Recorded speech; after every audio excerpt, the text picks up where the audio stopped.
School climate affects everyone in the building. We all want a school culture where we feel safe, supported, and where we can thrive. Even the best of teachers can get overwhelmed by problem behavior in their classroom. Shut up! Shut up! Sometimes we feel like we've exhausted all of our possible solutions.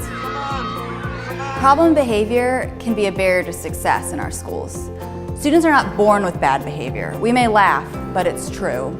There are a lot of factors that influence behavior, but what we do know is that students respond better to positive feedback than to negative consequences. Schools are enhancing the way that they address academic and behavioral problems through multi-tiered systems of support. Here in Tennessee, we refer to that multi-tiered system of support as response to instruction intervention for behavior. Tennessee is dedicated to creating a more safe and positive school environment for all, and RTI2-B can help with that goal. Each implementing school will create a team that will go through training, and the state team will then provide support through training and technical assistance for the schools who are implementing. Schools implementing this framework have seen improvement in several areas, such as academic achievement, office discipline referrals. Get out of my class. What? Out, get out! Social emotional competence, nunchuck skills, bow hunting skills, bullying behavior, Hello? Hello? and staff turnover. Who's coming with me? Who's coming with me?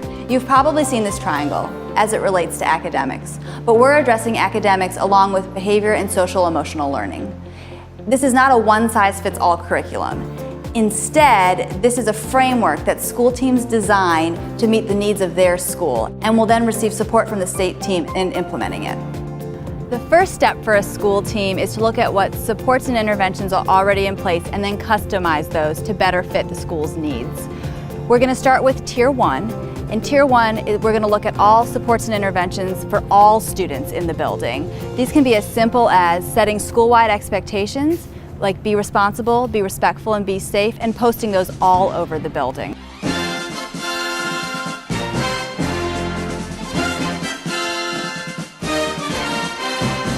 Then you're going to set up a system for socially acknowledging students and staff for demonstrating those school-wide expectations. RTI2-B is not a magic wand. Pesky pixie pestanobi! So instead, schools are going to need to come up with a consistent way to address problem behaviors in the school. They're going to want to determine which behaviors are classroom managed versus which behaviors are office managed. I don't trust this kid any further than I can throw him.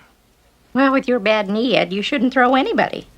Everyone has their own buttons, and some students just know how and when to push them. Don't do that! Don't press those! Data is collected to monitor the process. This information is used to see what's working and what needs fine-tuning. We are here to help with the gathering and interpreting of that data. We want to make sure that this data is used to support our individual schools and meet their needs. Whoa. That's right, Keanu. Now, Tier 2 interventions are for students who need more support than those universal interventions in place in Tier 1. This happens for about 10 to 15% of your students, and they're going to be evidence-based small group interventions like check-in, check-out. For students who are not successfully responding to Tier 2 interventions, there is Tier 3, and that will be for approximately 3 to 5% of your school. And those can be interventions like individual counseling and functional behavior assessments. It was a turning point for us. It showed us that we could do what we needed to do with the engagement of parents, teachers, and students in the process.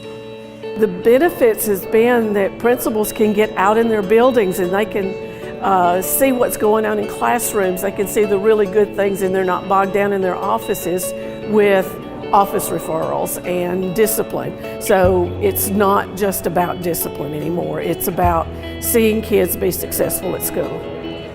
It's important to get a good group of people to support you. You need a buy-in, not from just the teachers, but from the staff, and then that'll flow over to the students. Well, it's giving the students incentive to do the right thing, to make good choices. If you work hard, you get rewarded, and that gives you like a goal. It's good for our school because we get to know that we achieved something that's good for us. Seeing the change in the kids has been really wonderful. Like, just if you're consistent and actually following through with what you're doing, then it really changes the whole dynamic of your classroom, and that's really great to see. We're here to support educators, schools, and families.